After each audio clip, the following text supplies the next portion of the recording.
Hey guys, Dwaine here. Many of you already shop Amazon using our link, and we thank you for that. In fact, we thank you very much.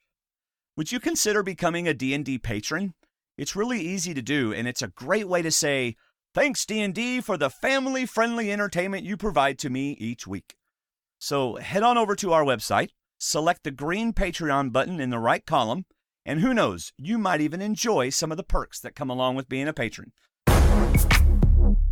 This is Kelly Wentworth from Survivor San Juan del Sur, and you're about to listen to one of my favorite sources for all things Survivor. This is Survivor Talk with D&D. So find your flint, grab a bag of rice, and all your fishing gear, and let the bartering begin. Take it away, D&D. Hi everybody, welcome to the show. I am Dwaine, and with me is my co-host David. Hi, David. Hi, David. I was waiting for you to say hi, David. Yeah, I'm sorry. I totally messed all that up. And we're just two best friends talking about the show we love, Survivor. Tonight is an interesting night for us. I was at a baseball game until very late and almost didn't get done. And then, David, you're not at home. Why don't you explain to everybody where you are and why you sound like you're in a tin can? How could you tell I wasn't at home? I am in Cape May, New Jersey for a boot camp Coast Guard graduation for my nephew. So, awesome. Yep, took a ferry over here. I posted a pic on our Facebook group to let you know that as soon as the boat arrived, we'd be arriving over here. So we're here, finally. Right. So you're in your hotel room, and you kicked your wife out so you could podcast? Not yet, but soon. So she's still in there? Yeah. Tell her not to walk behind the camera. Yeah, really. Or in front of the camera. I got a wall behind me, so should be safe. Oh, okay. Now, since now, we're not in our she's looking normal at me setup, going, what in the world are you talking about? Yeah. Since we're not in our normal setup, on your local audio recording on QuickTime, is it using the right microphone? Because it usually uses. Question. It's using the built-in with high quality. That's fine. So that's good. All right. Wonderful. Well, we want to say thank you to 3 new D&D patrons, Dusty Siverston, Sandy Kane, and Laurie Stiegel. And because of them, David, on our next live broadcast, will be wearing a Dallas Cowboys hat, which he hates the Dallas Cowboys, which is why they all gave money so willingly. David, that is why. And then yes. Also, if you are a D&D patron, you have the opportunity to already watch the never going to be released video of us recording Super 8, the Movie Talk with D&D podcast. I hopefully will be editing that to an audio podcast tonight or tomorrow. But those who are D&D patrons already have a link to where they can watch it, us recording it, which was rather interesting. So we had a really good time. Zach called me today and thanked me again for letting him be on the show. And I was like, you're welcome, Zach. So anyway. So we are live on our website as we are every Thursday night. We're starting a half hour later tonight. My apologies to everybody, but as you know, we are having some issues with where we are and how we're getting it all going. People are in our chat room chatting. I'm watching Twitter, #STWDD on Twitter to get your thoughts on the air. Or if you're watching on YouTube or Google, you can simply leave a comment and it will show up right here on my computer screen and you can get on the show. All right. We do have on our website, stwdd.com, 2 Survivor blogs. You need to read them. I'm sure they're going to be good this week. So, all right. I believe there's no Mikko's Challenge this week. Am I correct? As far as I know. As far as I know. Yep. But we have quite a bit of feedback, so we're going to talk through this episode quickly and get to the feedback. David, I am sacrificing a lot to do this with you tonight. Not as much as you are, but my son came home tonight with his buddy, and they found an old abandoned house with red rum written on the wall. And I said, guys, you're idiots. And they said, we want to watch The Shining. And I said, okay. So we started The Shining, and then I'm downstairs. I so badly want to be up there watching it with them, especially since they hate scary movies. They are in for a shock go back to the part where they found an old abandoned house. Why Yeah, are they I'm not looking sure. at old abandoned houses? You had me Well, at the first sentence. The rest of it, Yeah. I just got. But Yeah. I chose not to ask them why they were looking at old abandoned houses. yes, But my next question was, why would you, after you watch The Shining, you're not going to go back to this house? not at all. There is no way. You won't be looking down halls. You won't be opening doors. Man, it's like the movie started in the whole, you know how the camera always kind of like takes you around a corner as though the camera is a person, Yeah. you know? All throughout the movie. I mean, nothing even scary is going on. They're like, oh no, this camera is going to kill me.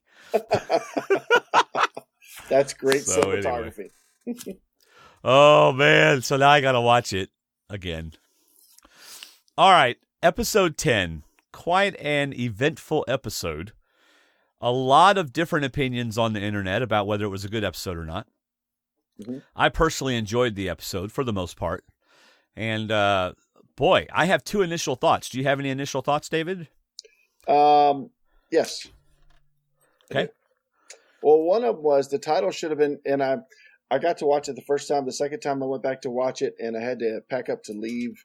And somewhere in the episode, Sierra makes the comment, well, you're just seeing the result of no sleep, no food, no rest. I think it's somewhere in this episode, which I'm glad we're not doing Miko's Challenge because I would not remember anything. Yeah. It's been so long since I watched it. And to me, that should have been the episode because a lot of things I thought happened because of that. But my initial thought was two of my favorite moments in Survivor history came out of this episode. And there were some good strategy, some bad strategy, and just some crazy dramatic moments, not even including the second half of Will's discussion. So my initial thought was, wow, this episode was emotionally and physically draining. I thought it was really good. It was. Wow, because my initial thought is, wow. That's one of mine. And on mine, I wrote, the level of cruelty people are willing to dish out on others is just really sad. Yeah. So, but we are on a bit of a delay. Not delay bad. I can hear your voice fine, but the this Wi-Fi here is not good. And it's a very nice hotel, but does not have good Wi-Fi. Well, you can turn off your video if that'll help. I can turn off your video or my video. Well, I mean, you could turn off yours, mine, whatever. Wow. Okay. We just won't ever get to see you. I might enjoy that more if I turn off your video. Oh, you mean my video? Okay, I got you. Yeah. And then my other initial thought is one mistake is all it takes to totally screw up your game. Yep. And Mike made two mistakes tonight, so that just really screwed up his game. So, boy, I don't like just having a cartoon of you up on the screen. All right, I'll work on it. But anyway, so that, and I got kids upstairs streaming The Shining and stuff like that going on, but it's all right. All right, do you have any other initial thoughts, David? No, I just really liked it. I know there's I think there's more feedback on our Facebook group page today than we've had probably all season. And yeah, it was pretty eventful. Yeah, and I didn't get to read all of it. I was trying to read it on the ferry ride over here because we had an hour and a half to sit and ride on the ferry, and it was a lot of good talk. And like you posted, thank you guys for keeping it non-personal, non-attacking, right, and keeping it very, very open-ended. I loved how people said, "Okay, I hear your point, but here's my point." And that's what a great debate is, and that's what a good discussion is. And so thank you all for doing that on our Facebook group. Right. Yeah, thanks for keeping the Facebook group a friendly place to be today. It was definitely a busy place. So, all right, previously on, I don't have anything about previously on. Sometimes you do, sometimes you don't. So do you have anything about previously on? No, I actually watched it because it was on, but I didn't write anything down for that reason. All right, day 25, we see some strategy going on. Rodney is about to unleash his plan on the blue-collar tribe. So he's talking to Carolyn, Tyler, and Will, and about how they need to get rid of Mike next. And a great Survivor moment. Mike overhears them. Great Survivor moment. Minus the spy shack. No spy shack needed. He probably had a spy tree. I don't know what he was standing behind. It was the spy beach. But this is where I think it's supposed to start getting really interesting because this is kind of what we've been talking about and waiting for. When is this 4 going to make their move? You know, and there's But the problem is there's 5 on the other side.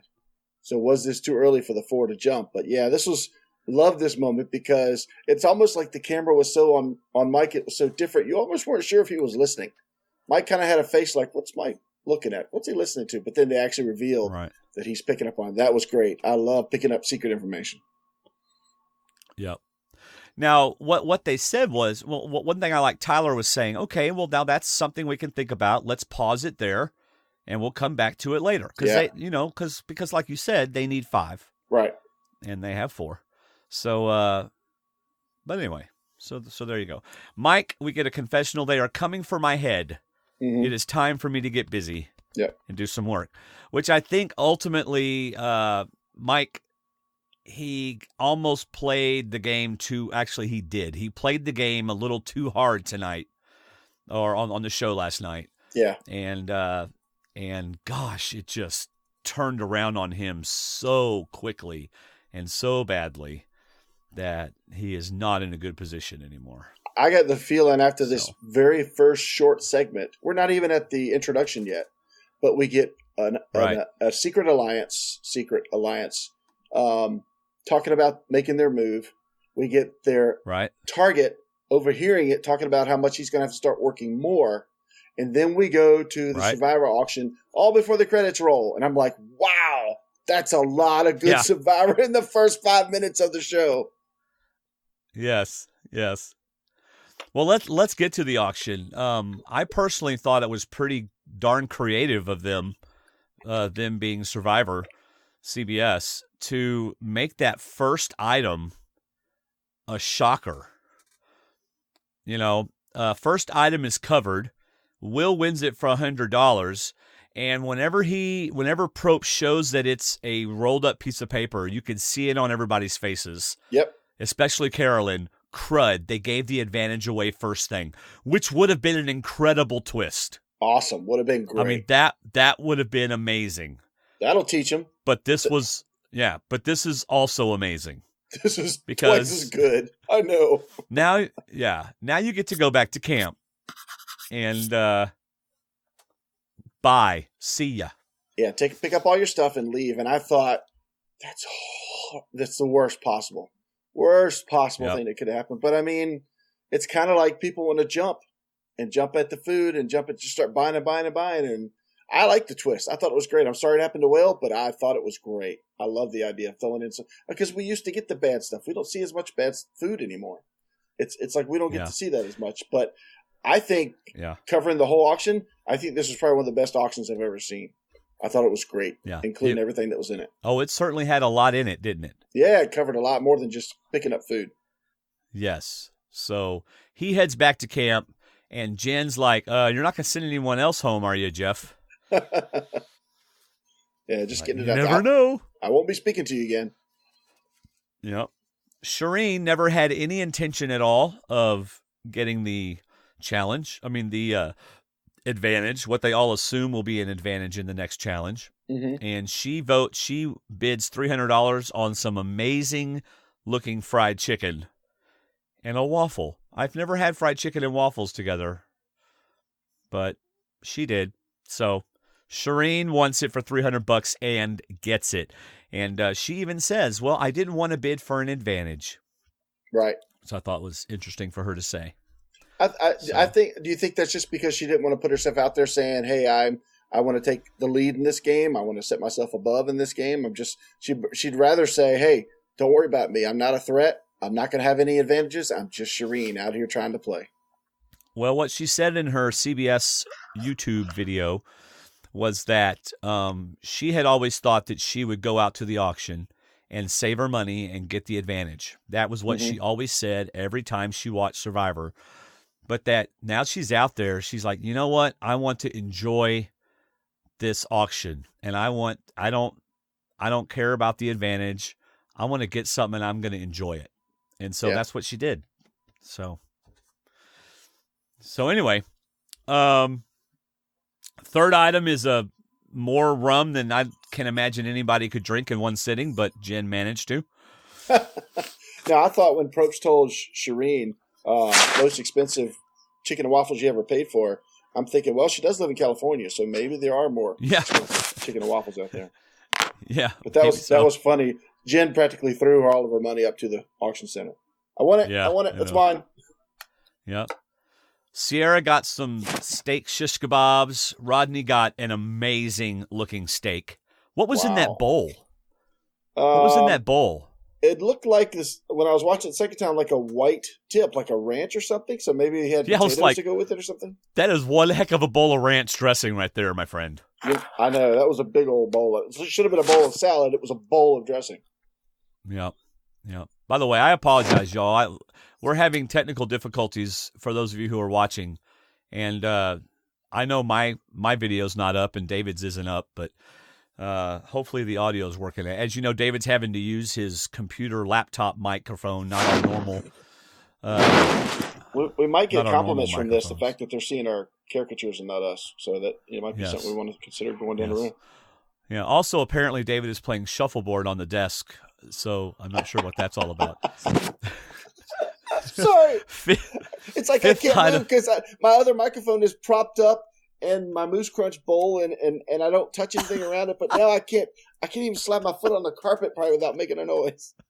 Well, I don't know what that was, but it's making the noise. No. Oh, I know. All right, right, I put my notes on the computer. Sorry, I'll stop. All right, letters from home. Now, this is interesting because Shireen speaks up right away and just tells everybody, okay, look, y'all, in the past, Jeff lets everyone have it for the highest bid. Boy, they took a big chance because he could have switched it up on them. You know? He could have, but my first thought was, so are you still annoyed that she knows and talks about Survivor so much? Because she's basically filling in some of you peeps that don't know what you're about to get into. You may have watched 2 seasons of Survivor, but you don't necessarily know what she's explaining. So the fact that she's explaining it got all of you, except for some, your letters. Right. So they just go, well, somebody bid $20. Sierra bids $20 and wins it, so everybody else can get it. And they all hold their breath for Probst to say, all right, come and get it. And Carolyn wants all of them to do it. Mike didn't want to. Now, this is obviously his first mistake. Mike, if you're listening, you should have just said no right away. You should have just said, no, guys, I don't want to do that. That would have been better than what you did. The best thing to do is just do what you did. But I don't know. What do you think, David? Well, I don't think he should have said no because he's going to end up voting out Carolyn according to his plan. That's a jury vote. If he'd said no, then he's got Carolyn and Dan and probably some others looking at him like, you selfish guy. Why aren't you we're all going to be even. We're all going to draw rocks. Why not just get your letters in the process? So I don't think it would have been a good idea necessarily to say no. I understand what you're saying where he says, look, I want the advantage, period. If you guys want to get letters, spend your $20. But I need the advantage. So I understand keeping the money and going for the whole thing. But at some point, I really think he should have just nodded and gone along. But he did nod and go along. Yeah. So I agree that he should have stuck to that because I see in the long run, I don't think he lost Dan. I think Dan's disappointed, but I think he settled things with Dan, and we'll get into that later. But okay, I don't know. My thing comes back to maybe we'll just get further into it. I think he should have gone along with it flat out and not done the trickery. However. Well, now we haven't even gotten to the trickery yet. I was just talking about whenever Carolyn's saying, "Do y'all want to all do this?" and he agrees to it. So why not keep the camaraderie? Why not keep the unity and agree to it? Because if you say no, Carolyn is going to say no as well. She loves her family as much as Mike does, but she's going to pass. Now, Dan, on the other hand, might not, and Dan's the one he needs to keep happy because Dan's like a vote in his pocket. He needs to keep Dan. So if my True Alliance, really, really, really wanted it, but still wanted a shot at the advantage, I probably would have gone along with it as much as I would not have wanted to. I would have gone along with it. All right. So he does end up going along with it, and then he makes a huge mistake. Huge mistake. First of all, we get Dan saying, I love my life like my wife like you read about. My wife personally went, oh, that is so sweet. Yeah. So, and then Mike, after telling everybody, oh man, I wouldn't do this to you. Why would I misplace trust, and all this kind of stuff. Says no. And I stamped the TV as soon as he turned and marked down one of my favorite moments in Survivor. I loved it. Not that it was right. I just loved that he did that. That he flat out stuck his neck out there and made a big decision to do that. Yeah. And then we get commercial. Unless there's something else you want to talk about. Right. Well, and then, okay, commercial. And then we come back. Carolyn wants to give hers back. Ain't no way Jeff was going to give her her money back. You bought it. There are no refunds. I completely agree. I did not think he was going to give a refund. However, I think Probst knew. Hold on, my screen just went dark. So, okay. Oh, I know what Probst knew. Yeah, Probst knew that was going to affect Mike, so he wasn't going to say anything until he was probably asked. But if Mike had asked, "Hey, does she get a refund?" that would have been even worse. Yeah. Because that means he's only doing his move to get good favor back with them. That's right. So Jeff does what Jeff does well and just sits back and lets it play out. Except when Mike turned around, because he said, "Mike, you want your and that's when everybody went, So right. That was good. Right. So let's see. Okay, now here's the thing. So Mike has a change of heart, right? Yes. Now, I am going to go out on a limb and say that he realized that what he did was incredibly damaging to him in the game and tried to make it right. It didn't work very well, but that's what I think. Oh, absolutely. I think it was 1% strategic and 99% I really messed up. Yeah, right. Exactly. Do I really want to be this kind of player? Right. And so anyway. Oh, by the way, Mike says, so much for your trust, Mike. I mean, Dan says that. Right, exactly. And then Mike. Oh, yeah, Mike says, I can't that had to hurt. Oh, yeah. Gosh, that had to hurt like a knife coming from his close friend, Dan. Yeah. Well, he just said to Dan, why would I misplace trust? Man. And to me, when he turned, I'm thinking, that's somebody putting the game above everything else that's going on for these past, 25, 23 days, 24 days. He's putting the game above everything else. And I thought, but as soon as he walked back and people started turning, I started counting people. I'm like, I wonder if it's too soon. I mean, he explains later why he may have done it, but at the same time, he's risking so much more for that one chance, for a chance at immunity. That doesn't mean you're going to get immunity, if that's even what it is. So, right. So Carolyn, Dan, and Mike draw rocks, and Dan gets the advantage. Dan. Yay, Dan. Good job, Dan. Not that you had to do anything for it, but good job. Right. All right, let's go back to camp. Well, let's go back to Will at camp. Yes. He walks up, and there's a clue on a stick.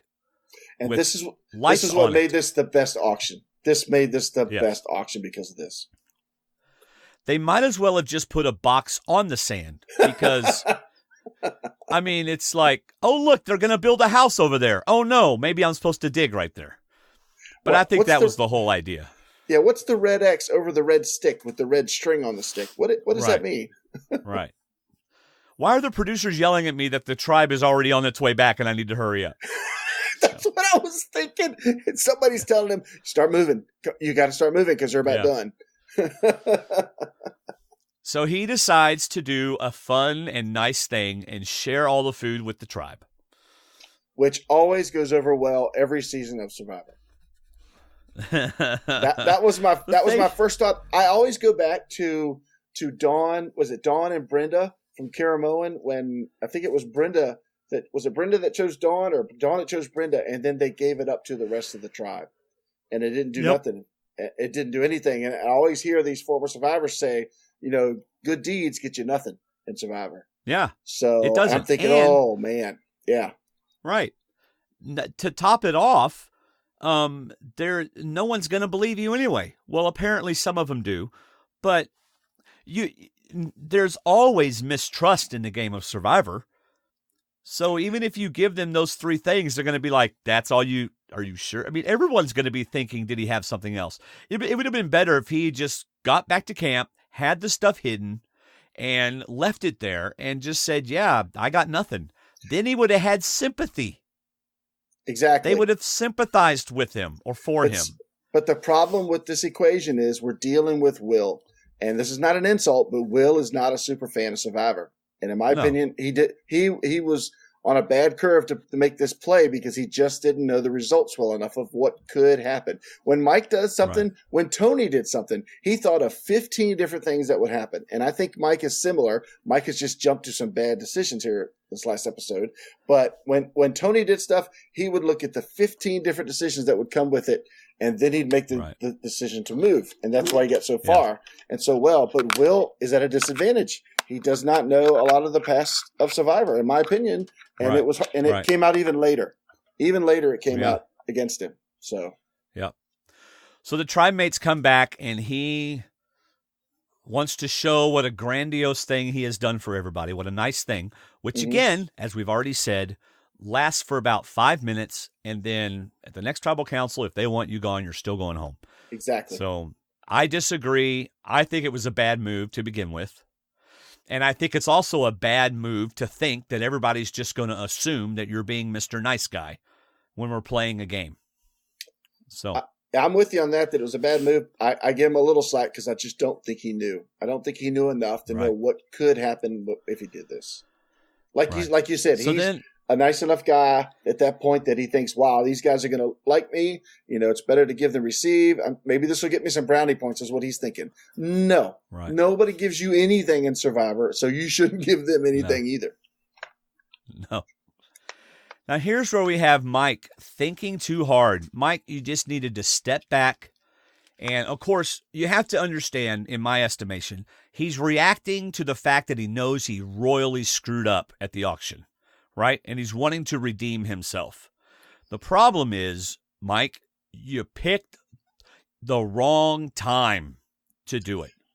Yeah, I think the wrong time. Yeah, when I went back the second time, I almost didn't catch it the first time, but he pulled Sierra aside and told her. He pulled Dan aside and told him, and he said, I'm about to blow this thing up.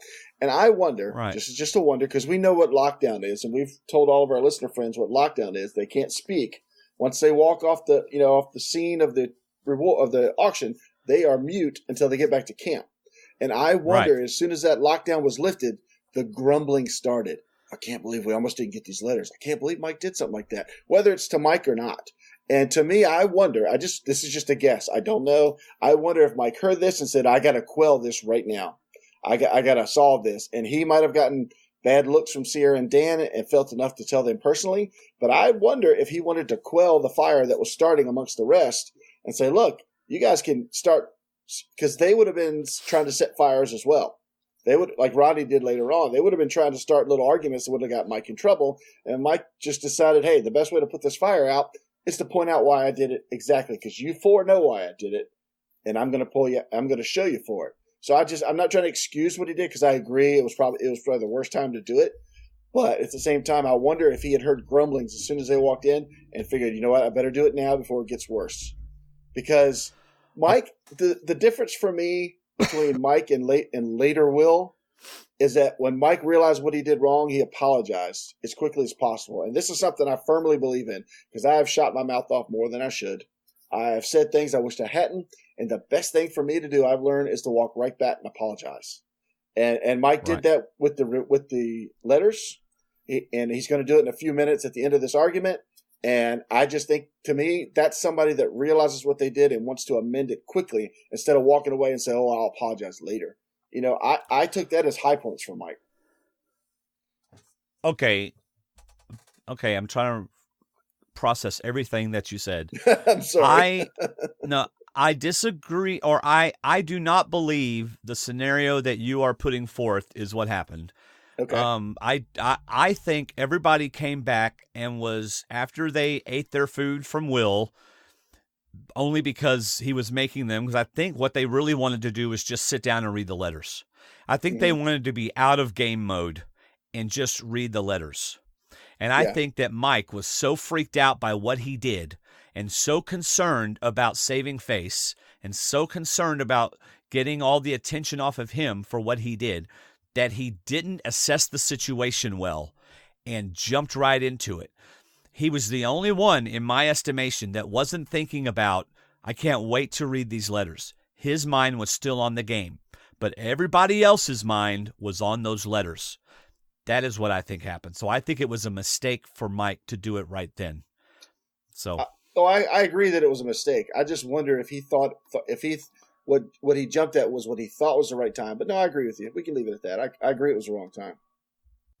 Hey guys, this is Jennifer, and I just wanted to steal a moment during my favorite podcast to remind you to use D&D's Amazon link when you shop at Amazon. Not only do you get everything you need at Amazon, you're also helping D&D continue their great podcasts. So always use www.stwdd.com/Amazon when you start your shopping. Or make it even easier and just use their links on their website and the D&D Facebook group. That's all I wanted to say. Now back to more D&D.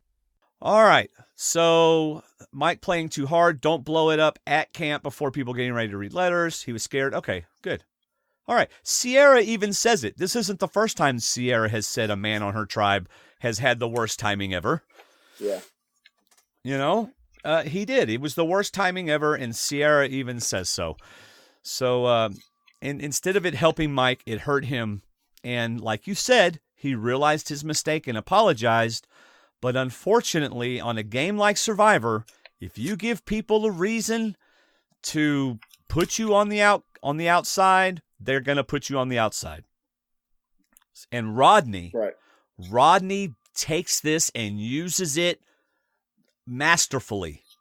I mean, I can't believe I used masterfully and Rodney in the same sentence, but think about it. Based on our preseason, we didn't think Rodney was going to do anything right.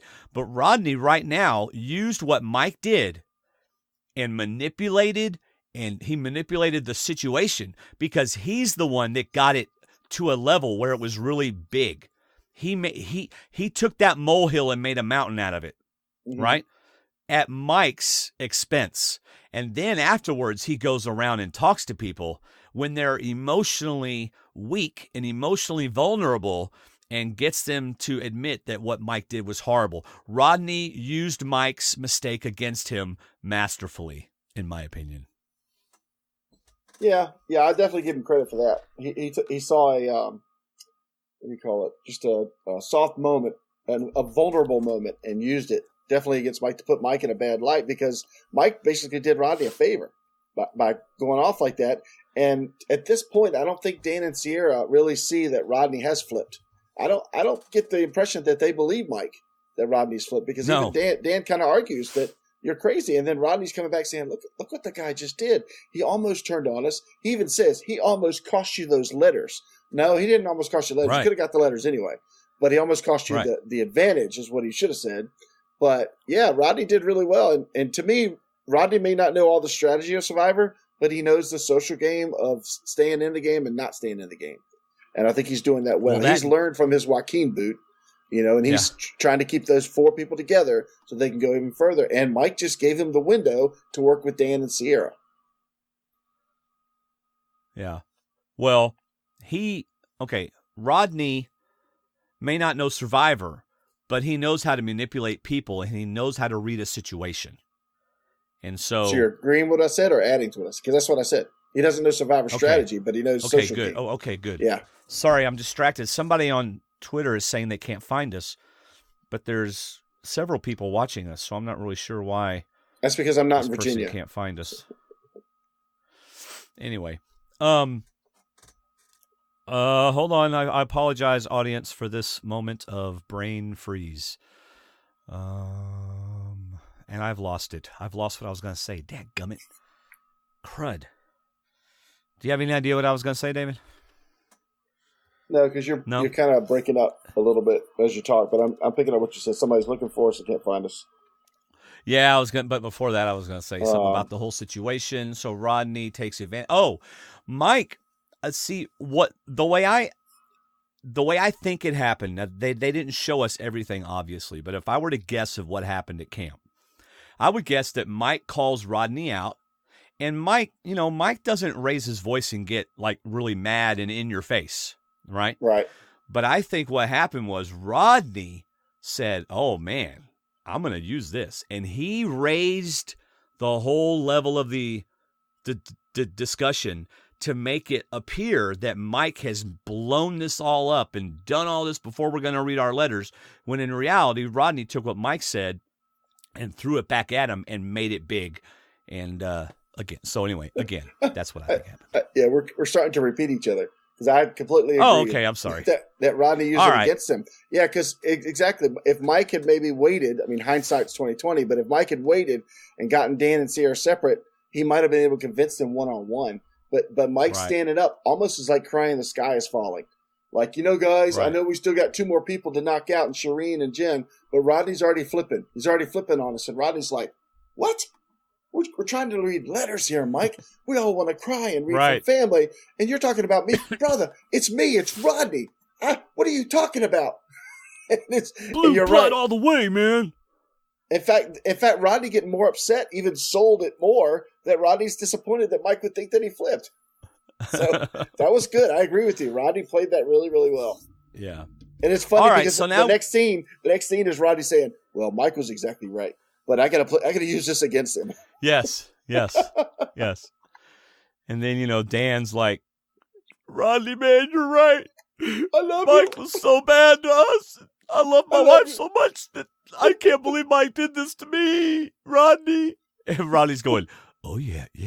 I'm here for you, bro. I'm here for you, bro. Yeah, man. I can't believe that's like the worst thing anyone's ever done in the world. Right there. Don't you agree? Yeah, Rodney, I agree. I agree, Rodney. All right. Advantage. Dan gets the advantage. And, if anybody's going to get the advantage. But, hey, did you know what it is? It's a Survivor set of steak knives. I mean, it's the perfect box. Sorry, go ahead. If anybody's going to get the advantage. There you go. If anybody's going to get an advantage, let's let it be the guy that has the greatest facial expressions. You know what I mean? I wonder, because I started thinking about it, and when I was watching that the second time, I thought, what if I opened this and read it? And to be honest, I think I would be speechless. I think I would start thinking about when to use it, how to use it, who would I tell, who I don't tell anyone. And I wonder if they said, look, no matter what it is, Dan, verbalize your reaction. Make sure you give us something verbal. And you don't have to worry about that with Dan. Dan's going to give you something verbal. But it was a great reaction. I love this excitement. And I love this twist. I really love this twist. In fact, before we get further, there was almost 2 twists in this game, because later in the game, we offer an advantage to one player to get them further in the game. Why wasn't Will's reward at the auction an advantage to get him further in the game? He had enough private rations to get him further in the game. So it's almost like there were 2 different twists, 2 brand new things, thank you, that gave the 2 people's advantage in the game later on. So I was like, this is awesome. We're getting 2 twists out of this. But I love this extra vote. It's because I hate I hate the challenge advantages. I don't like those. I don't think it's fair. But I love this reward, this twist, this advantage that Dan gets. One person gets it, 1 vote, and I think there's a 2 out of 5 chance he'll use it wrong. You can always you can always mess it up. There's never a guarantee that you're gonna, just like there's no guarantee you're gonna win the challenge if you get the advantage from a reward. So, but I love it. I thought it was simple and I thought it was great. It's funny that's what Jen said in one of her videos on CBS YouTube. Mm-hmm. If anybody's going to get the advantage, I'm glad it's Dan, because he won't know how to use it. I have to admit, the only CBS video I saw, I was on the ferry because they had Wi-Fi, and I watched the one where Shireen talked about her decision later on at the immunity challenge. So that's the only one I've seen. So if you hear any more good information, share it. All right, an extra vote. You have to say it after Jeff says, okay, all right, I'll go tally the votes. And I wrote down, the later you use it, the more power it has. Yeah, so we never heard how late you can use it. Yeah, we didn't hear that, but I do know the later you use it, the more power it has. Right. So that's good. The Willy Wonka golden ticket. So, all right, day 26. Next day, Mike and Jen are out laying by a rock. Mm-hmm. And Mike decides to try to cast doubt on Will. Is Will playing them? Now, here's the thing. This is not a question of Will's character, as Will took it. This is a question of, is Will playing the game? is Will trying to play the game on us? Mm-hmm. You know? And then Jen said something to Rodney, and so the word gets around, and Tyler tells Will. No, now, I have to admit. I love, hold ahead. on. I love that Mike says, that was a big box. There's got to be some food he's holding, maybe a clue or something, but that's kind of what we get. And then we get Jen telling the group, Will has a ton of food somewhere. I'm like, okay, this is like that phone call game where somebody whispers in your ear, yes, and you spread it by the time Jen gets back to camp. He's got a cabin in the woods, and it's full of food, and he's not sharing that with us. He only brought us 2 jars of jerky and dried fruit. That's about what it came to. That's funny. So Tyler tells Will, and I have to admit, now, first of all, I don't think I would have made the same mistake Will made in thinking that everybody would believe me, nor would I have given everybody the stuff. Right. I have to admit, though, if I had done something really nice, I'd be upset that people doubted me, because there's no way to prove it. Right. There's no way to prove that you did it right. Exactly. So my thought was, well, anyway, so Will takes it up. Will. Okay. Before you get there, here, this is part 2 of Will not being a deep super fan of Survivor, because what Will missed is that they were not questioning his integrity or his honesty. They were actually complimenting him as possibly being a player. And to me, that's where he took it wrong. Just what you just said. They really think maybe, is he really starting to play this game? Is he playing us? And Will, as a non-super fan, I don't want to say the word recruit, but as a non-super fan, Will took it as, you are questioning me, Will Sims, I think is his last name. You're questioning my integrity. And I'm thinking, well, yeah, because in Survivor, it's not about integrity all the time. It's about winning the game. And they're actually complimenting you that you hit something, didn't share everything, but you still made a gesture to try to win points. But instead, Will went home. Will went back to America. He went back like he was home and treated it in that fashion. And to me, that's what it felt like for the first few minutes. Right. Now, see, okay, so you have, how does Rodney handle a situation and how does Will handle a situation? Rodney blows it up to his advantage, right? Rodney's thinking game. Will is thinking, well, I don't think Will's thinking. I think Will lost his temper and lost control. Yeah, he's not thinking game. It became very personal. Yep. And Shireen's just sitting there. And here's the thing. For some reason, he already doesn't like her. Even before all of this happened, he already didn't like her. They were already upset with each other. She's not saying anything. And I'm sorry, but this was incredibly, incredibly disappointing to see Will do this. I mean, this was worse, in my opinion, than what Colton was doing back in his season when he was just being cruel to people, Yeah. This is worse. Will saying over and over again, I guarantee you there is no one in the United States that is missing you. We all have loved ones. We all have family. You have nothing. I mean, it was just personal. I really hated that they were showing everybody else just standing there almost smiling that this was going on and they weren't involved. And I don't mean that as in they were happy that it was happening, but it almost seemed like they were happy that these two people were going at it and kind of bringing it. I mean, it just, I didn't like that. If they were sitting back with a little look of shock, that would have been more realistic to me. So I'm wondering if there was a little manipulative in the editing here. But yeah, what I think actually stirred Will on more was that Shireen was sitting there looking at him like, I mean, I loved her comment that, do you need to talk to me like that?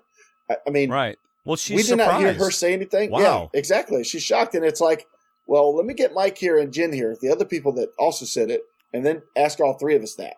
But instead she's just going after the one person by herself, and nobody says anything about the way Will's talking to her. Because, I mean, I understand him being upset about the integrity, like we said, but the next part he goes to was just hard. I agree it was worse than what Colton said. Because I think you could almost tell that Colton was saying it just to get under her skin. Will was saying it just to be mean. He was trying to just he was just being rip her mean. to shreds. Yes. Right. It's what is the meanest thing I can say to hurt you terribly. With like no remorse. It's just, and I say no remorse because the next day he's still doing it. And then that next night he's still doing it, Right. Even as she sits in tribal council crying, he's saying you're playing the victim card. Meanwhile, she is an actual victim of domestic violence. And he's telling her she's playing the victim card. I'm sorry, but Will really, and then it is bothering to me that, Shireen, I don't remember how to pronounce her name, was absolutely right. Look, Will, you pray before every meal. You talk about God all the time. What a horrible representation you are to the Christian faith. This is seriously. And then he just says, God hates ugly and I'm calling out ugly. Oh my gosh. Will, shut up. Just shut up. Gosh. Yeah, I just shut just up for couldn't crying out fathom loud. how far it was, how bad it was getting. I couldn't understand why someone would even do that. If you get, but to me, this is somebody not prepared mentally to deal with this game. And I'm sorry, Will, if that offends you, but you are not prepared to be in this game and deal with these people. It is a social game. No. The challenges are there. The no eating is there, but you got to be able to deal with people. Whether you turn the other cheek. Actually, you were the one that was slapping cheeks, so there's no cheek for him to turn. But there's a point where it's a human being. Man, that was hard. That was hard to listen to. Right. In fact, it was the big downer of this episode. There's a lot of good things in this episode. Yeah. But that was just hard. Yeah. Well, Shireen later on said that Mike was the only one who tried to come to her rescue, that tried to say anything. Yeah. And so what happens? Then Will turns on Mike. And then Will attacks him. I know, Will attacks him. Will was in a very volatile mood. Yeah. I mean, maybe everyone's just scared to say anything because he'd go off on him. Yeah. So, but he was out of control. He was not, as the Bible says, taking your thoughts captive. He was not doing that. He was letting them run loose. And so there you go. Very sad. Very sad. Let's go to the Immunity Challenge, day 27. Oh, by the way, I do want to say one more thing. There was a little bit of debate on our website, on our Facebook group. Well, she started it. She had it coming. I'm sorry, but he hit me first doesn't work with my wife's 3-year-old class, and it doesn't work here. Okay? Mm-hmm. Just because someone else does something to you does not make what you do to them, whether it's just as bad or worse, justified. It does not. It absolutely does not. So, if more people in this world would show mercy and show grace to people and not feel like they have a right to retaliate every time someone does something to them. Do what? Sorry, I'm getting on a soapbox. What'd you say? I'm sorry. We're going slow and fast with our volume, but I'm trying to think of how she started it. From the conversation that she and Jen and Mike had, from what I saw, Jen's the one that came over and said something. So even if she did start something, even if she was part of a strategy session, even if it was to try and get under Will's skin, like Colton was doing, so what? Where he took it was what was wrong. Because in the military, they get in your face, they scream at you, they yell at you in boot camp because they want to see how you deal with pressure. They want to put you in a pressured situation and see how you deal. Will failed miserably. Miserably, he failed. Miserably. I can't see who would want to reward him now, but I can see people wanting to take him to the end. So. Yeah. All right. So what Will, we get to the immunity challenge, and Probst asks how everybody's doing, and Will, not good. Not good, Probst. I thought two things. I thought, one, he realized what he did, and he's ready to walk away. He's ready to quit. Yeah, that ain't I actually thought about that. And then I thought, well, then maybe, you know what? He's thought about it. He slept on it. It's the next day maybe. He's ready to apologize in front of everybody to Shireen. He doesn't have to apologize for them questioning his integrity and getting upset, but he needs to apologize for where he went. I'm hoping somebody pulled him aside and said, dude, did you hear what you said? Right. But we get neither. Go ahead. No, I want my letter. And can I bargain for my letter? And Probst is going, wait a second, I didn't think y'all saw last season.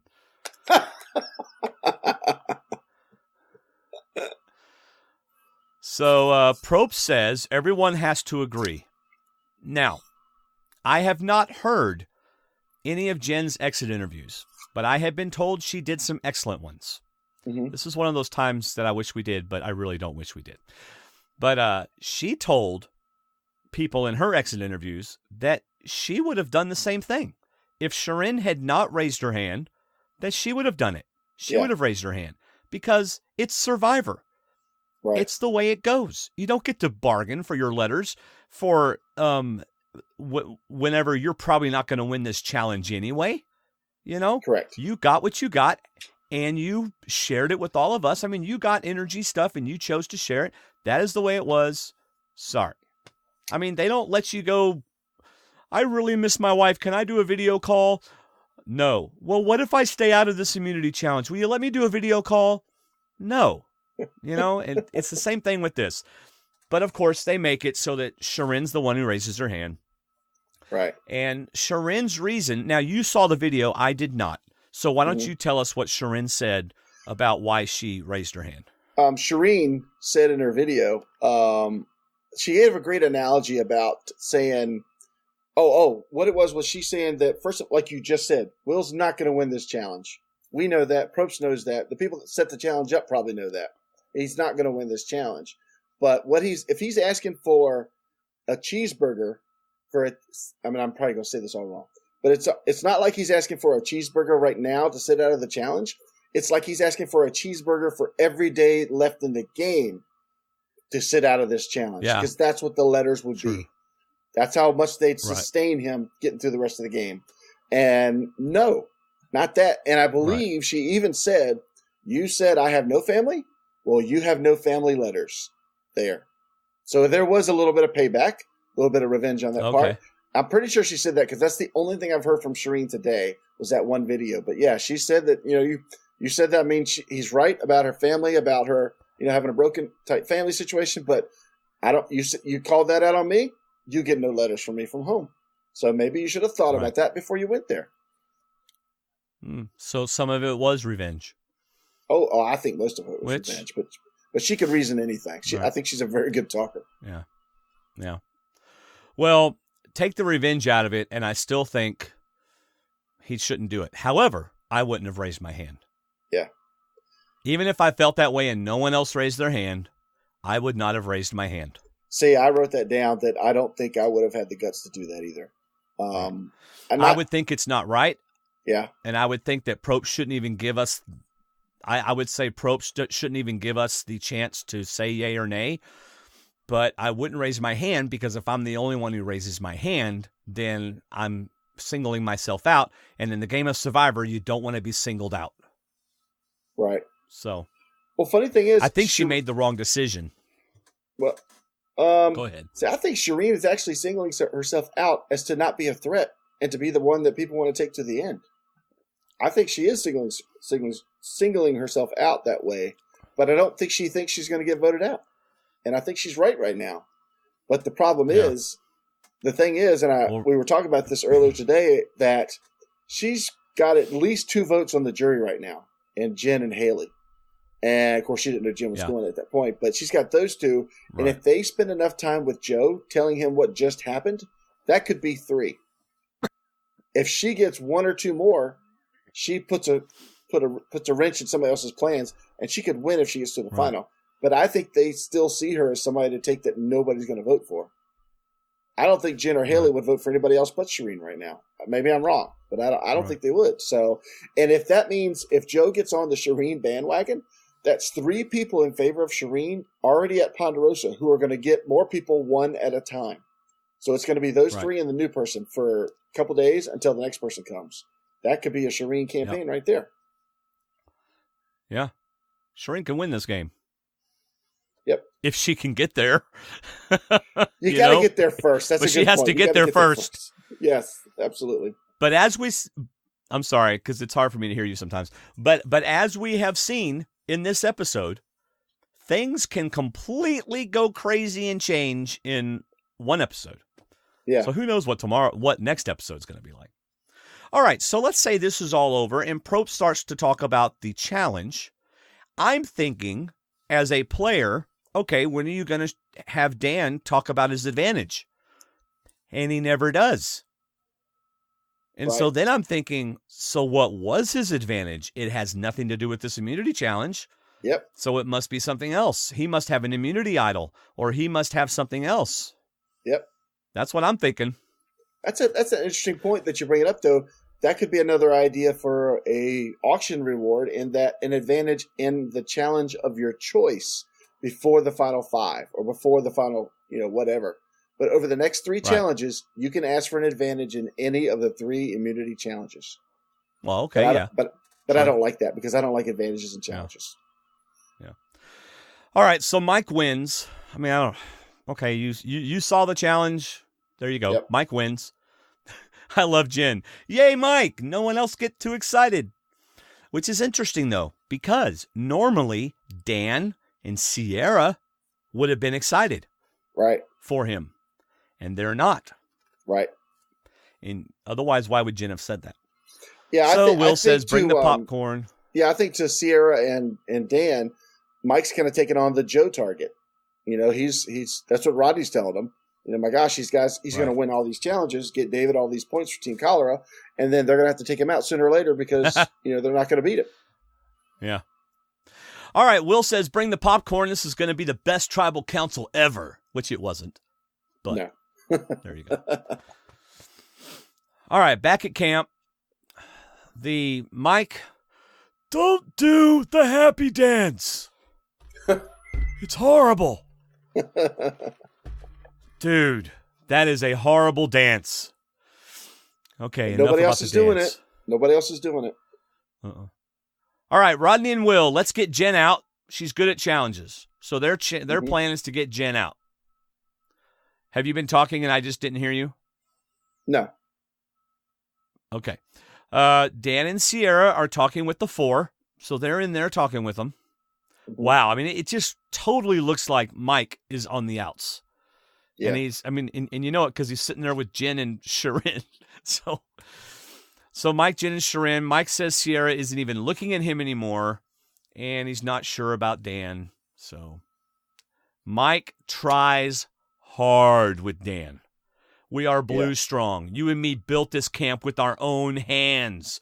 Who do you trust? I mean, he's campaigning hard for Dan. Yeah. What'd you think about any of that? It's interesting because this whole I stopped. I was unable to take any further notes after the challenge because I had to stop watching the pack. But I just got the overall impression that I don't think Dan. Obviously, I don't. Like I said before, I don't think Dan has bought that Rodney's flipped. I think Dan and possibly Sierra still see them as a strong. What is it? 7? Yeah, 4 plus Dan, Sierra, and Mike. Dan still sees this. Like, why are you talking to them? Why are you thinking about now? Did Mike even mention voting out Carolyn?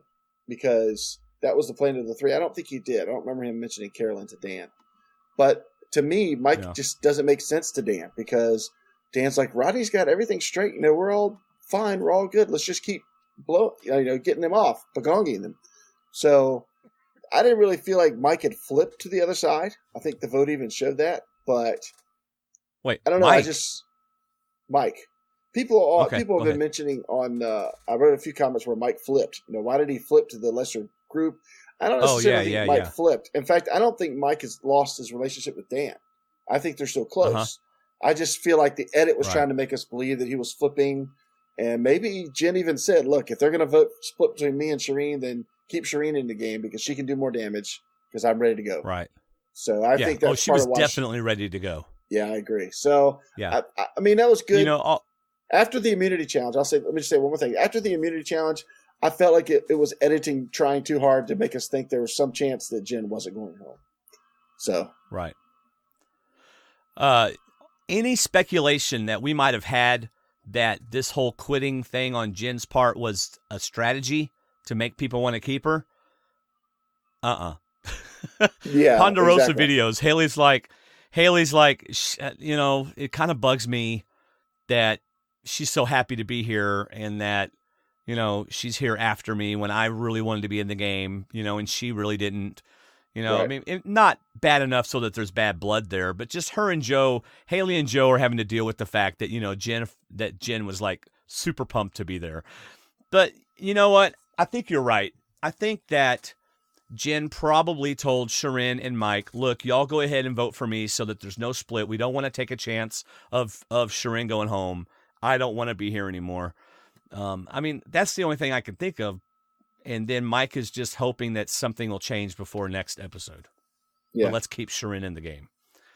Yeah. So, Dan, man, Tyler's talking to Dan, and Dan's tearing up. You know, look, I've had enough. I'm about to make I've had enough. I don't want to do all this stuff. It's my decision. It affects my game, all this kind of stuff. And then poor Dan. I'm about to make $1 million decision or $1 million mistake. Those are not exclusive. You are making $1 million decision. Okay, that is one thing you are doing. You may also be making $1 million mistake. It's not either or. Anyway, I thought that was kind of funny. I felt bad for Dan too. I'm like, is there like 8 people standing over him right now? He's trying to do something down there, sitting on the ground, and they're like, "What are you going to do? What are you going to do? Let me clean the fish." Yeah, I'm just trying to kill this fish. Yeah. You want this fish or not? So, all right, tribal council. Will, one day later, still very mad. I'm sorry, it would have been great if he'd have finished up by saying, "It's just steak knives. There is nothing. There was nothing in the box." Yes. Stop bothering me. And I can use them on you. That's right. That's the advantage. Right. Will, that's the advantage, as I get to stab one of you? Is that what you said? No. Well, yeah, that's the advantage. Oh. You said I get to use them on you. Yes. All right. Will says, "How dare you question me?" And I thought, dude, it's a game. We've already discussed this. If anything, it was a compliment. Yes. Again, this was so uncomfortable. And he even says she's playing the victim, an actual victim of domestic violence. And he is, man. And then she goes, he attacked me personally. He said this, and this. And he goes, well, it's true. Oh, my gosh. Oh, my gosh. I was still waiting for him. I don't know. I don't think there's an apology coming ever during the season. I haven't seen anything on Twitter. I don't even, last week, Dan made a stupid comment in a confessional, not even mean-spirited, but joking around. And he tried to apologize and stuff, and he got raked over the coals by the social media. I don't know what's going on with Will. I haven't looked on social media, but I don't know if he's tried to apologize or what, but oh my gosh. Man. All right. Mike calls out the 4, right? Right. These are the 4, and this is what's going on. And then Rodney calls out Mike for what he did at the auction. Right. Right? Yep. And then Shireen says, I think it's 4 plus 2 versus 3, not 6 versus 3, which is a very good point. Yes.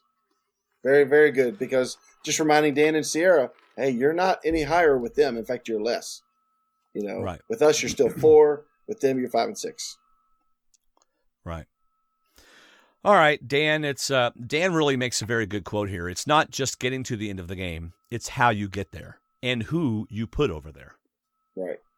Which really should be more of and how you put people over there, but it's how you get there. So, very good point, Mr. Dan. He's hungry. He's tired. He can say whatever he wants. Yeah. Yes. All right, so we get to the voting, and Jen's going home, and she's like, play nice, everybody. I'm going to go get drunk. So, and she's probably hoping that Joe and Haley haven't, become connected, because I think she likes Joe. She's probably like, get me out there quickly. Yeah. She only lost a fifth of a pound, I think. Really? Yeah. Oh, wow. See, I was going to watch the Ponderosa video right after we signed off. Yeah. So, all right, y'all. That was the episode. Now we're going to get to feedback. And, unless you want to really briefly. That means it's like she gained weight while she was out there and only lost half a pound. I know. I was watching the end of the episode just a few minutes ago, and my son and his friend are upstairs, and Nathan goes, I'm sorry, Joshua goes, she is a very attractive woman. And I said, okay. Your dad's sitting right here, but okay. So anyway. All right, do you have the email document up on your computer, David? Yes, I do. Okay, our first feedback is from Brandon Bryce, and David will be reading Brandon Bryce. Guys, this episode is another horrible example of bad human behavior. Why do we have to keep seeing Dan, Rodney, and now Will act like fools? These men think they are so tough because they are in the majority. They can say what they want and act how they want and treat a woman in such a classless manner and think it's okay. I was horrified, not only in the way Will was saying such vile and hateful things, but there were people watching it and doing nothing about it. How can you have Tyler, who is married, not stop Will's attack? You have a wife. You didn't want to watch Shireen naked because you are married, but you stood and allowed a grown man to attack a woman. I wonder how Tyler would feel watching his wife get attacked and knowing no one did anything to stop it. You are a punk and a clown. Oh, and Sierra and Carolyn are just as guilty, and I'm disgusted by them. They are women. What happened to women protecting women from men? Carolyn is 51 years old, and she allowed Will to attack Shireen and didn't break it up. She is disgusting. Would she ever let her husband talk to her like that? Would she let anyone talk to her children like how Will attacked Shireen? Sierra is just as guilty for not saying anything. Will, I can't stand him. You are just a pawn in this game. You are a follower and a fool. Just because other people say they didn't like Shireen, you felt like you needed to be cruel and talk about her family. Did he even think that his family is watching this and that his wife and children are watching this? I don't care how tired and hungry and angry you are. No one deserves to be talked to that way. Will is married, and he would never want anyone speaking to his wife in that way. That is why karma exists, and I'm glad Shireen didn't let him get a letter. I'm glad Mike had the guts to step up and take Shireen out of there from being attacked. It's sad, really, that Joe, Jen, and Haley are all in their 20s, and they have more respect for people and have class than 40-year-old men and a 50-year-old woman. It's nice to know that the future is bright with good people because the present sucks. The only person I'm rooting for is Shireen. I wish Mike all the luck in the world, and everyone else sucks, and I can't wait for them to get off my TV screen. And that's Brandon. There you go. All right. Next we have Tina. Are you still in shock? Wow. I haven't read any of this until just now. I know. That's why I saved it for you. Boy. So you could read it and be like, I can't. Hey, no, you need to go wash your mouth out with soap now so you can be clean. All right. This is from Tina, who at the time of this writing is in Mexico. Hi, Dwaine and David. So Will is the last no-caller standing. He will have to get used to being no-caller for the rest of his life because no one will hire him after watching his behavior on last night's episode. Not only did he get way too personal on Shireen, but then he lied about it to Jeff Probst. I think Rodney's bad personality is rubbing off on Will. Isn't there a phrase that says something about the company you keep? Will said God wanted him to call out ugly. What type of hypocritical statement is that? What makes him the judge for God to call out ugly? He really needs to take a closer look in the mirror. I like Mike a lot, but I will need him to be on the jury in order for Shireen to win. Yeah, that's what it says. I think Mike's days are numbered, and his idol will only help him for a few more days. In order for Shireen to win the game, Mike, Sierra, Jen, Joe, and Haley need to vote for Shireen. This is a smart group of remaining players, and I wonder if they realize that so far all three people on the jury may vote for Shireen. Shireen will have to work really hard not to get voted off. In one of her secret scenes, it is clear that she has to be not liked by the remaining players for them to keep her as a goat. Even Will wants to keep her in the game because she is not a threat. That being said, and he also said, let's make her suffer. That's to her advantage. Let's keep her in the game so we can make her life miserable. And Shireen be like, do all you want. Because if I'm here, I have a chance. Yeah. Will's like, hey, Rodney, I haven't heard her enough. Let's keep her in the game so I can do it some more. Wow. Even Will wants to keep her in the game because she is not a threat. That being said, I am not so sure that Shireen would have been any nicer to people if her and Max were in control of the game. Can you imagine how the game would have been with Max and Shireen in control? Well, okay, I'm going to comment on that. based on what we saw of Mac's gameplay, I don't know that it would have been very good. I don't remember Max and Shireen treating people like this, though. They might have been because they talk Survivor so much, and people were like, hey, let's just talk about life. Let's just talk about other things. And no, they just want to talk about Survivor. And I could see that being annoying, but I don't see where they were degrading people or they were tearing down people or anything like that. Right. All right, in their post-exit interviews, both Haley and Joe have indicated they would vote for someone who was an underdog-type person, someone who was challenged in a tough way during the game. I am thinking this could be Shireen. Tyler is someone I will be watching closely in the future. I don't know much about him, but I could become a fan since Mike is imploding. All the best from your traveling friend Tina in Mexico. All right, next is Steve Tarantino, and David will be reading this one. Hey guys, love the podcast. I'm Steve, a graphic artist from New York. Steve is the one that puts up our Guess What Day It Is graphic on our Facebook group page. And he also puts up who will be going out this week. So you can look for those usually around Wednesday or Tuesdays. He starts putting those who up. Will be or who did? Yeah, he puts up a who do you guys think is going out this week? And he's got like a blank picture in the middle of the graphic. Yeah, so that's pretty cool. I like the show with the auction. It is very cool to see people bet and get nothing or a steak for Rodney. I didn't like Will getting the note to leave the auction. I know he got food later, but he could have had much more at the auction, right? Yes, that is true. If they kept giving out food. Yes. Note to the idol. It was still a great twist.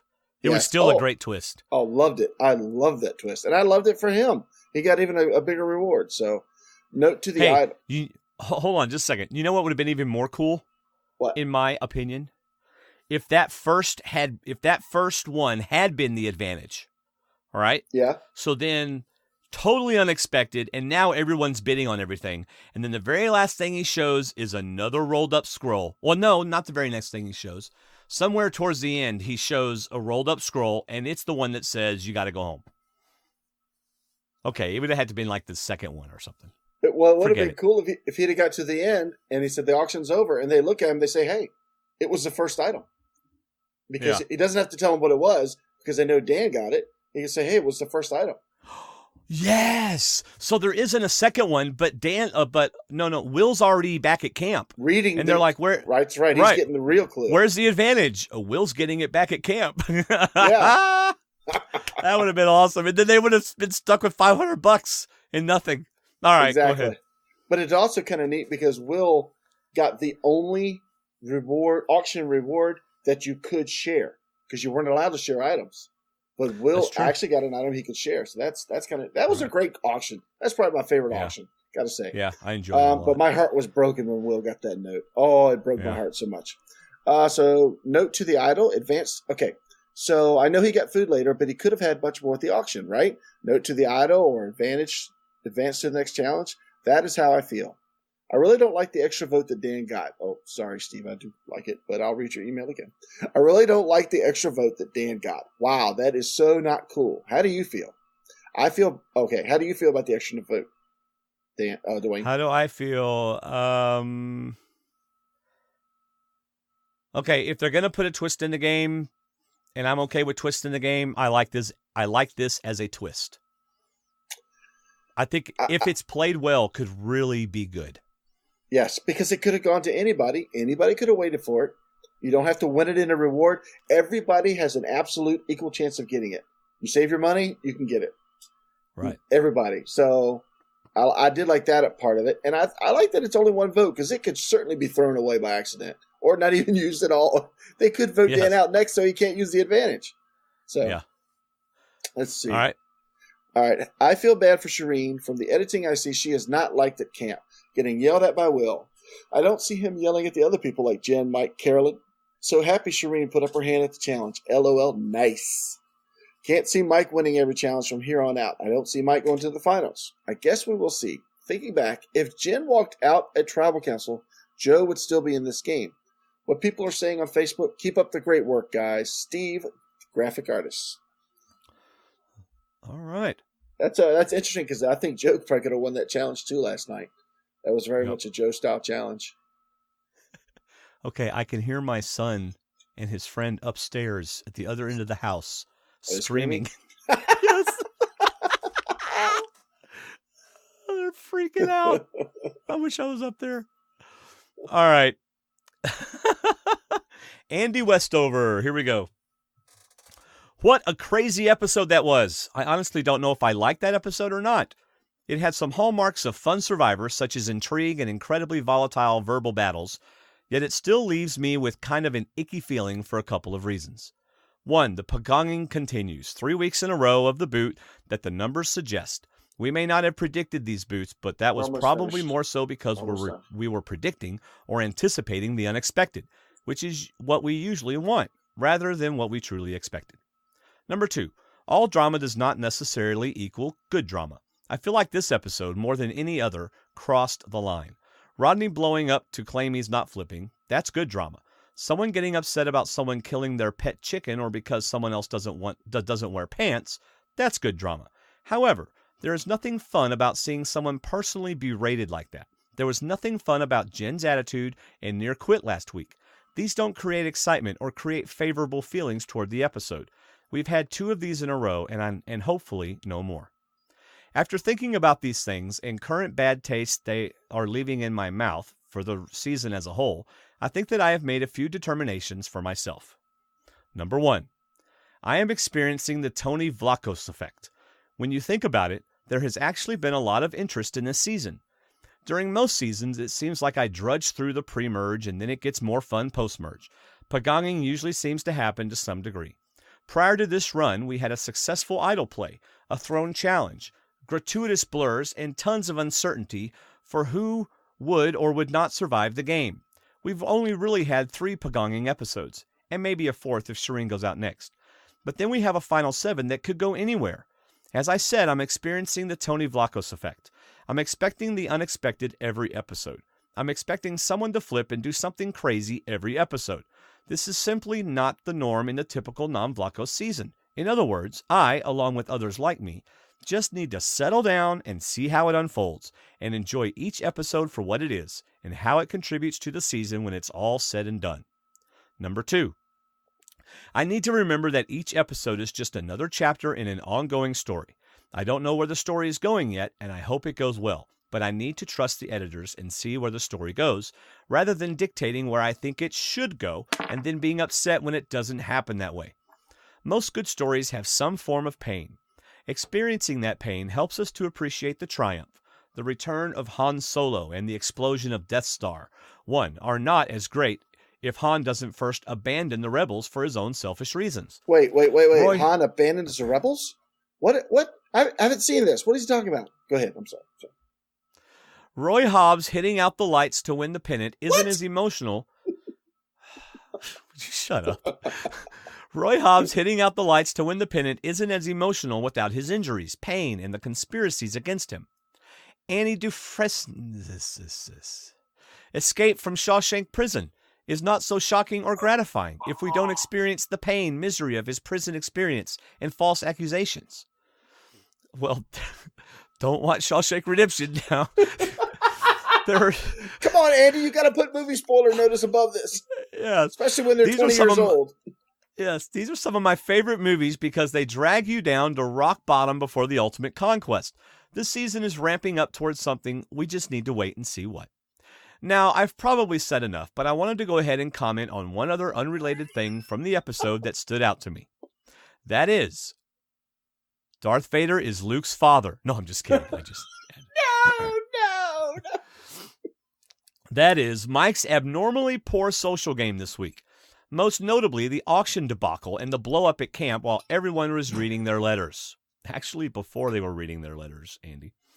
Obviously, his timing was not great. It also seems that since he overheard this conversation in secret, it would have been wise to only share it with others in secret in order to maintain the sneak attack. Even so, I think his biggest problem was that he was making it all about him.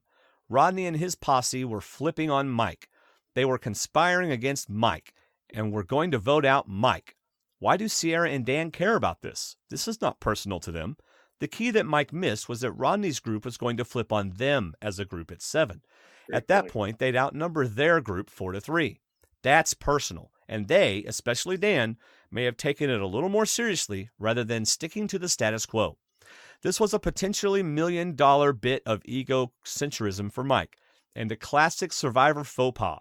Hopefully he'll be able to rally the troops and get back on course next week. Thanks, guys. Andy Westover, Cameron, Missouri. That's a great point. Yep. It's not always me, it's us. That's right. All right, we have one more feedback, and it is an audio feedback. So I am going to see if I can get it to show up on the screen. Oh, wait, don't do that. There we go. I almost shut off the whole computer.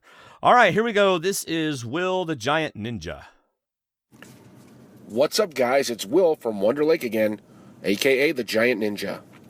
So last night, I watched Survivor by myself, and when it was over, I went upstairs, and my wife asked me, how was Survivor?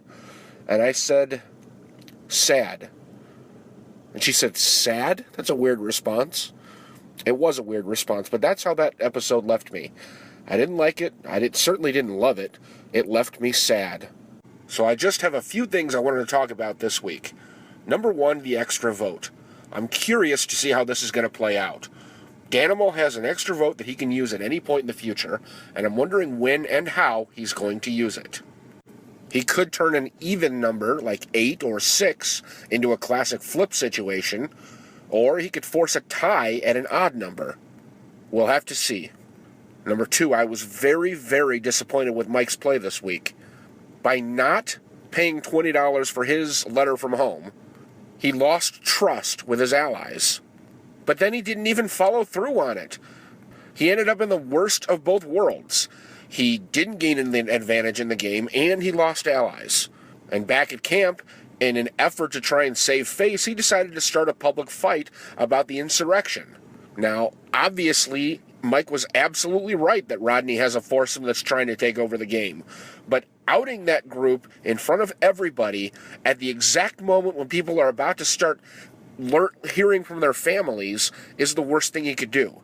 He should have taken that information individually to Dan and to Sierra.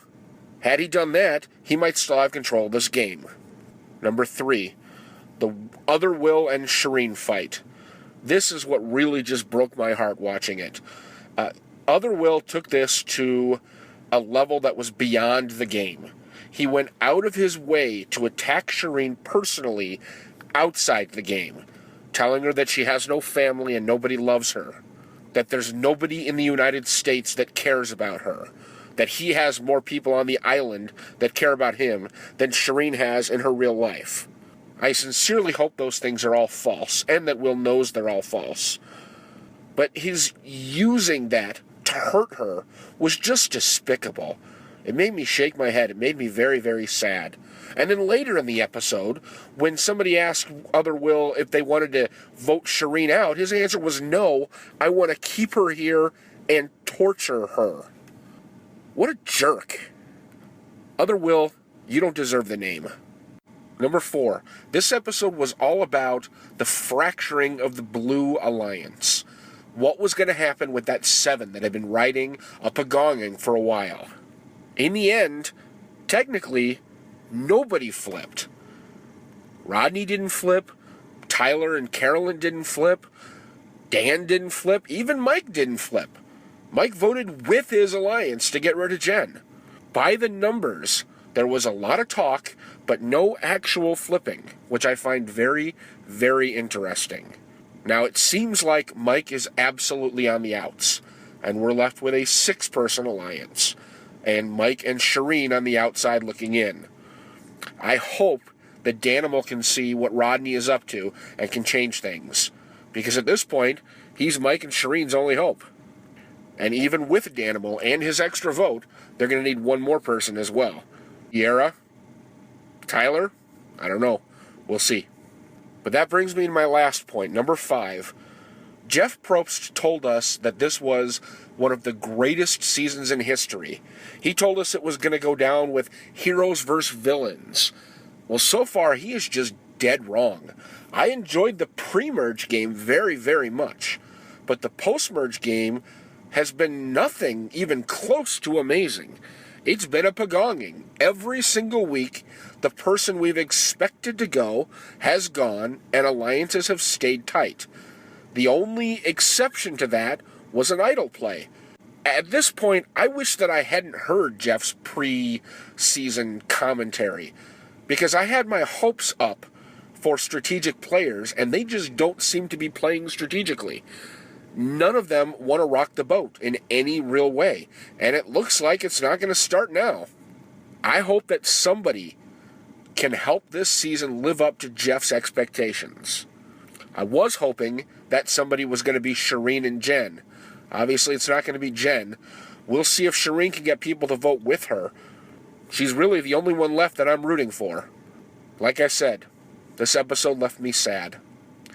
Later, peeps. Will at the Giant Ninja. There you go. You there, David? I don't hear Yep, David. Still here. Oh, okay. I missed the first minute because I ran upstairs to tell the boys I heard them yelling. Actually, he started kind of the way it ended with how sad he was about the episode. I wonder if he's got a point about something big's got to happen or some monumental thing has got to happen for it to end up being a great episode. And I wonder if they're setting us up to try and show that Mike and Shireen are on the outs, but they're the ones that make the turnaround and break up this other group.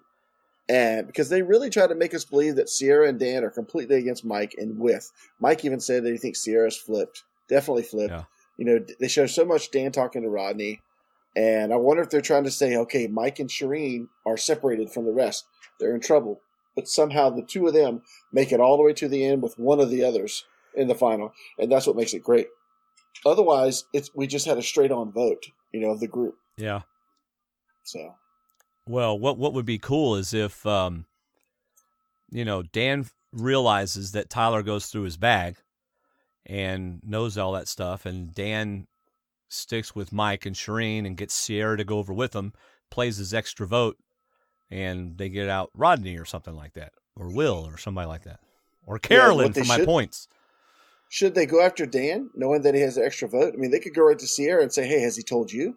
Because we know about it. He hadn't told you about his extra vote? Wow, There goes Dan's trust. So if they played it that way, that'd be interesting. Yeah, it'll be interesting to see what happens. Well, it is it's a season of Survivor, and I'm enjoying it. So there you go. I am. So anything else about the episode?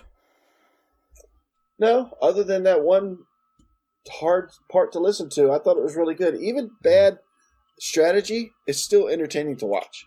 We talked about Mike's making some mistakes, but still, I thought it was a really good episode. Right. Really good. Well, y'all really need to go join our Facebook group, facebook.com/groups/Survivor Talk. Lots of great conversation. We do keep it clean. We keep it family friendly. We also are civil towards one another. And today was a good example of that. So, because there's all different people from all different walks of life on there, and it didn't get personal. We disagreed on some things, but it didn't get personal. So, and then of course, if you like our other podcasts, Movie Talk with D&D, check it out. We've done Die Hard and Super 8. It may already be out depending on when you're listening to this. But you can check that out on iTunes, Movie Talk with D&D. Leave us a review. It's a new podcast, so reviews help a lot. And let's see. Oh, you can join that Facebook group, facebook.com/groups/MTWDD. Buy your Amazon stuff using our links, please. There's a link on our Facebook group, and there's always links on our Amazon page. So, again, thank you for our monthly patrons. Looking forward to the hat, David. Are you going to get a beanie, or are you going to get like a regular baseball hat?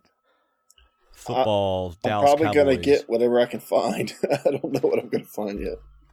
Based on what I saw on our Facebook group, someone may be sending you a jersey that you have to wear too. I got no complaints about that.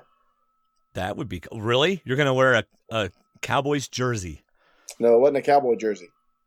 Oh, it wasn't? Well, you're not allowed to. No. Now you cannot offset the hat by having a bunch of Redskin stuff up around the room or anything like that. I must bow to the will of the people. No. All right. Our next milestone for Patreon, for our D&D patrons, is just I guess about $20 away, and we will do a patron-only podcast. I have no idea what it will be about, but maybe we'll just have all of them in the room just talking. Like the world's largest hangout with 30-some-odd people in the hangout just talking about stuff. That'd be kind of fun, actually. That would. That'll be patron-only and won't ever get out to the general public. We'll all need to upgrade our cable connections at that point. Yes, that's right. All right, thanks again for listening, everybody. I'm going to go watch the rest of The Shining with my boys, and David's going to tell his wife she can come back into the hotel room, and then I'm going to do some editing. She already has, so I'm ready to get off too. All right. Thanks, everybody. Have a great night. See ya. See ya.